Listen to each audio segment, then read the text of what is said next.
Hi friends, this is sorry. Cinema bus அப்டேட்டில் ஒரு தெருக்கி விட்டுற அப்டேட்டோடு வந்திருக்கேன். பேட்ட படம் பார்த்தவங்களுக்கு இந்த சீன் ரொம்பவே புரிஞ்சிருக்குன்னு நினைக்கிறேன்.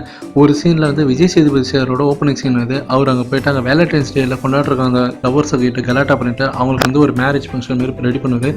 நான் சீனை வந்து ஃபுல்லாக ரிவீல் பண்ண விரும்பல. ஸோ அங்கே வந்து ஒரு கலாட்டா பண்ணிவிட்டு அதை வந்து வீடியோ வந்து எடுத்துகிட்டு யூடியூப்பில் அப்லோட் பண்ணுவாங்க. ஸோ அதை முடிச்சுட்டு அவங்க கேங்கில் வந்து உட்காந்து பேசிருக்கும் போது அவங்க கேங்கில் இருக்கிறவங்களாம் அதை காட்டி யூடியூப்பில் காட்டி ஸோ எவ்வளோ வியூஸ் வந்திருக்கு பாரு, எவ்வளோ லைக்ஸ் வந்திருக்கு பாரு, நீங்கள் ட்ரெண்டிங்கில் நாம் தான் டாப்பில் இருக்கோம் அப்படின்னு சொல்லுவாங்க.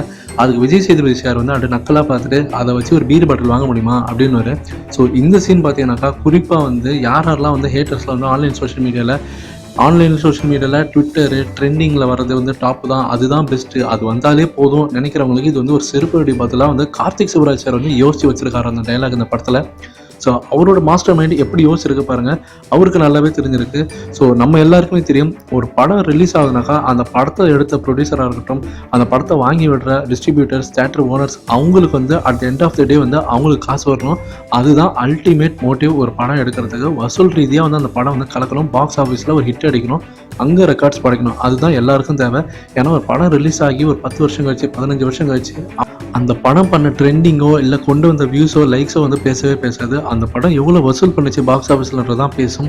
ஸோ ஏன் இன்றைக்கி எந்திரன் படத்தை வந்து நம்ம தூக்கி வச்சு தலையில் கொண்டாடுறோன்னா அந்த படம் பண்ண வசூல் சாதனை வச்சதால தவிர அந்த படம் பண்ண ட்ரெண்டிங்லேயோ யூடியூப்பில் வந்ததை பற்றி யாருமே பேச போகிறதில்ல. ஸோ ஃபேன்ஸ் நீங்கள் கீழே கமெண்ட் பண்ணுங்கள். இதை கரெக்டாக யோசிச்சு கார்த்திக் சுப்ராஜ் சார் வந்து இந்த படத்தில் வந்து யூஸ் பண்ணியிருக்கிறது வந்து கண்டிப்பாக வந்து ரஜினி சாருக்கு வந்து அவர் எந்த அளவுக்கு சாதகமாக சொல்லியிருக்காருன்றது நம்ம எல்லாருக்குமே தெரியும். ஸோ ஃபேன்ஸ் நீங்கள் கீழே கமெண்ட் பண்ணுங்கள். உங்களை பொறுத்த வரைக்கும் உங்களோட ஸ்டாண்டிங் எங்கே இருக்குது?